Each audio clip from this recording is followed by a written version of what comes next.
पहली बात तो दुर्घटनाएं नहीं होनी चाहिए। जो हुआ उसकी भी जांच अभी पूरी हुई नहीं है, कौन दोषी है, कोई तो दोषी होगा। अगर निर्दोष लोगों की जान जा रही है, बच्चों की, निर्दोष मासूम बच्चों की जान जा रही है, कोई जिम्मेदार तो होगा। कोई कर्मचारी, कोई अधिकारी, कोई मंत्रालय, कोई ठेकेदार, कोई जवाबदेही लेगा इसकी।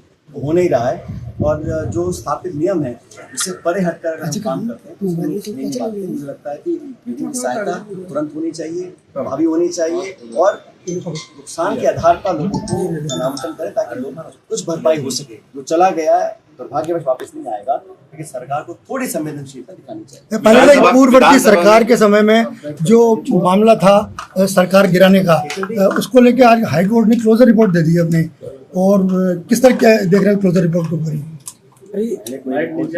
लेकिन जो भी कोर्ट्स का निर्णय आता है उसको स्वीकार करना चाहिए। और मुझे लगता है कि न्यायपालिका में सभी का भरोसा है।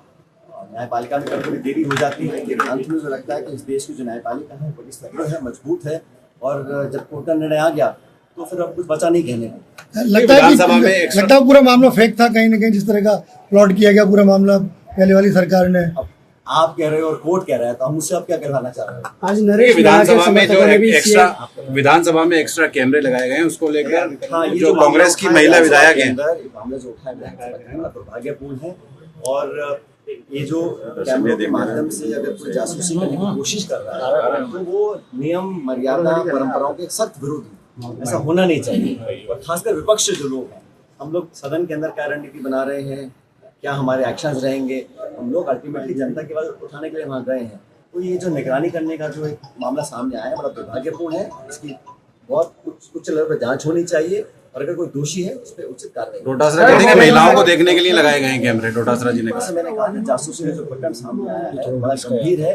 इसको लेकर नेता प्रतिपक्ष बाकी सब विधायक साथी गवर्नर साहब से मिले थे, अपना ज्ञापन दिया है। और हम तो चाह रहे हैं इसमें पूरी गहन जांच हो और इस तरह के गलत कार्रवाई अगर कहीं हो रही है जासूसी को लेकर वो नहीं होनी चाहिए। मैं तो कहता हूँ जासूसी किसी प्रकार की थी, वो हनन है लोगों के जो प्राइवेसी इश्यूज हैं उसको ध्यान में रखना चाहिए। और इस प्रकार के करते सामने आते तो बड़ा दुर्भाग्यपूर्ण। बिहार में चुनावी सरगर्मियां शुरू हो गई है, आप वहाँ जाके आए, किस तरह की चीजें हैं? और कांग्रेस का देखिए, बिहार में जो रैली निकाली थी, यात्रा निकली थी राहुल जी और तेजस्वी यादव की, वो बहुत कामयाब रही है। और वहाँ पर लगातार 20 सालों से लगभग एक ही शासन चल रहा है। इंजन भी डबल हो गया, लेकिन वहाँ पे धरातल पर कुछ कार्रवाई नहीं हुआ। अब लोगों में गहरा संतोष है। और अभी तेजस्वी एक और यात्रा निकाल रहे हैं कल 16 तारीख से। तो लोगों का रुझाव, मतदाताओं की धारणा हमारे गठबंधन के साथ है। लगातार हमारा गठबंधन और बढ़ रहा है।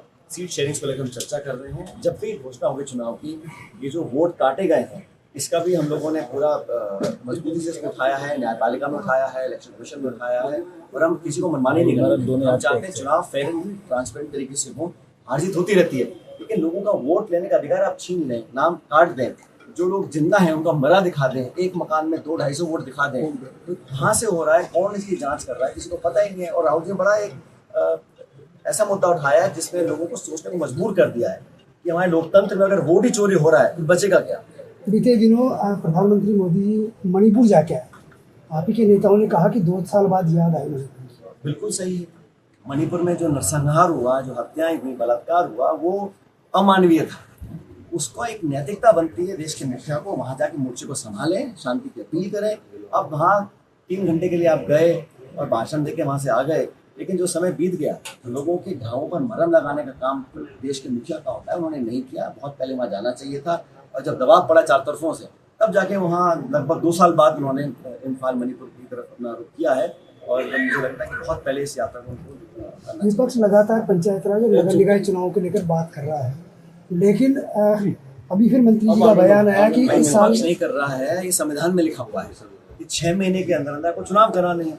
ऐसी क्या मजबूरी है, क्या व्यवस्थाएं हैं, क्या विशेष परिस्थिति है कि आप चुनाव कराने से डर रहे हो? आप शासन चुनाव नहीं करा रहे, आप नगर पालिका चुनाव नहीं करा रहे, पंचायत चुनाव नहीं करा रहे, प्रशासक लगा रखे हैं।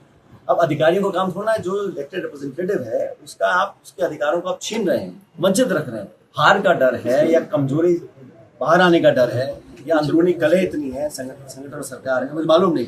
लेकिन इस प्रकार से लगातार डिले करते रहना इसका कोई औचित्य नहीं है। सर, देख रहा हूँ उस प्रदेश में खासकर कोई जब काम करना होता है तो जब तक कोर्ट की फटकार नहीं लगती है सरकार कुछ काम ही नहीं करती है। पायलट साहब, वोट चोरी मुद्दा देश में नहीं अंतर्राष्ट्रीय स्तर पर चल रहा है, लेकिन बीच में हाइड्रोजन बम की बात भी आती है। वो तो खुद ही कह चुके हैं ना, थोड़ा इंतजार करिए। जो प्रमाण उन्होंने कर्नाटक के संदर्भ में आपके सामने रखे उसको कुछ झुटला नहीं पा रहा है आज तक भी, और कुछ और भी ऐसे तथ्य इकट्ठा कर रहे हैं। क्योंकि आप देखिए हमारे पास डेटा नहीं है, वोटर लिस्ट नहीं है, सरकार और निर्वाचन आयोग कुछ शेयर करने को तैयार नहीं है। तो खुद अपने स्तर पर हम लोग जाकर तहकीकात कर रहे हैं और पुख्ता सबूत आने के पश्चात राहुल गांधी जी खुलासा करेंगे, और जैसे उन्होंने कहा जो पहले किया उससे बड़ा खुलासा करेंगे। देखिए कांग्रेस के कार्यकर्ताओं ने बहुत जोर से 2028 में अब सीधी आपको मुख्यमंत्री बनाने की मांग उठ रही है। प्रदेश में चारों तरफ नारे लग रहे हैं। हम लोगों का एक ही काम है, राहुल गांधी जी के हाथ मजबूत करना, कांग्रेस संगठन मजबूत करना। आप सब जानते हो 2025 खड़गे जी राहुल जी ने संगठन को समर्पित किया है।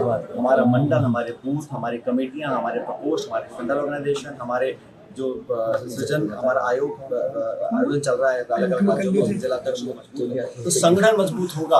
बार बार दोहराता हूँ कि संगठन से सरकारें बनती हैं, सरकार से संगठन नहीं बनता है। हमारी पार्टी का ध्येय ये है कि हम संगठन को मजबूत करना है, इसीलिए हम सब लोग जनता के बीच जाके कार्यकर्ता को मजबूत करें। देखिए सरकार का सेवा पखवाड़ा चल रहा है, शहरी कैंप चल रहे हैं, कैंपों में चिड़िया उठ रही है, योजनाओं का लाभ वही तो सरकार की पोल खुल रही है ना, क्या वो प्रबंधन हो, बाढ़ राहत हो, बिजली के बिल की बात हो, स्मार्ट मीटर की बात हो, किसान को फसल के मुआवजे की बात हो, लोगों को आर्थिक मदद देने की बात हो, सिर्फ और सिर्फ खानापूर्ति हो रही है।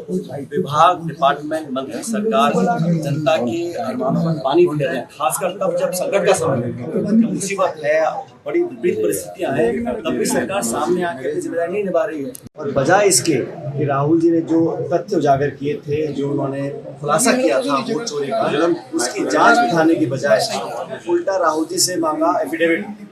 और जो हम लोगों ने वाजिब सवाल पूछे थे वोटर लिस्ट के बारे में, सीसीटीवी जो कैमरा फुटेज होती है उसको डिलीट करने के बारे में, और वोटर के नाम काटने जोड़ने के बारे में, तथ्य, प्रमाण और सबूत के साथ जो हम लोगों ने मांग रखी थी, उस पर आज तक कोई संतोषजनक जवाब नहीं आया। बल्कि बिहार में लाखों लोगों के नाम पुलिस से गायब किए जा रहे हैं। अभी भी निर्वाचन आयोग ने जो वोटर की लिस्ट होती है वो हम लोगों को उपलब्ध नहीं कराई है, और राहुल जी खुद कह चुके हैं कि बहुत जल्द वो एक इससे बड़ा खुलासा करने जा रहे हैं। हमें थोड़ा इंतजार करना चाहिए, लेकिन पूरे देश भर में लोगों के मौलिक अधिकार, उनमें से सबसे बड़ा अधिकार होता है वोट का अधिकार। प्रति व्यक्ति एक वोट सबको देने का अधिकार है। उस अधिकार से अगर लोगों को वंचित रखा जाएगा तो हमारा लोकतंत्र लगातार कमजोर होता रहेगा। देश में आसपास के जो पड़ोसी मुल्क हैं, वहाँ जो हालात पैदा हो रहे हैं वो भी चिंता का विषय है। लेकिन भारतवर्ष में हमारी जड़ें बहुत मजबूत है लोकतंत्र की। लेकिन कांग्रेस पार्टी ने निर्णय लिया है समूचे भारतवर्ष में जो अभी वोट अधिकार रैली निकाली बिहार में, उसके बाद हमारे तमाम राज्यों के अंदर हम अभियान चला रहे हैं। उसके तहत 15 सितंबर आज से हस्ताक्षर अभियान चला रहे हैं।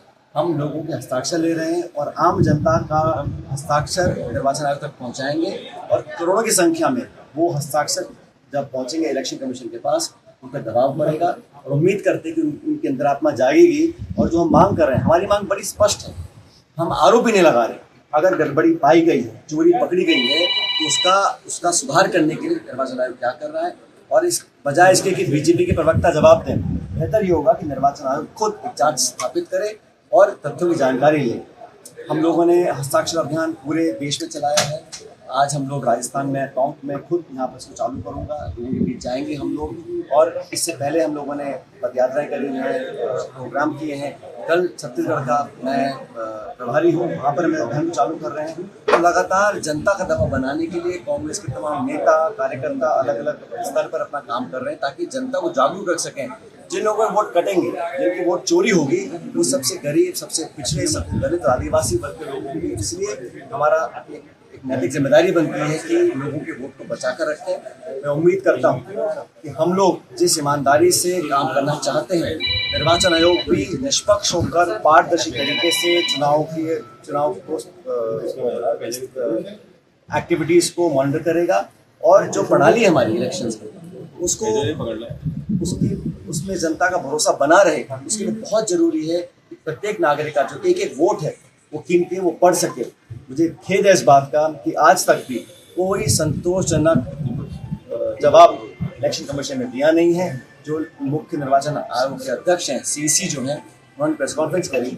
हमने कहा भाई आप 45 दिन में सीसीटीवी की फुटेज क्यों खराब डिलीट करना चाहते हैं, क्योंकि कोर्ट में जाएंगे प्रमाण क्या होगा हमारे पास, कोई जवाब नहीं है। आज हम लोग पूरे प्रदेश भर में इस कार्यक्रम चालू कर रहे हैं।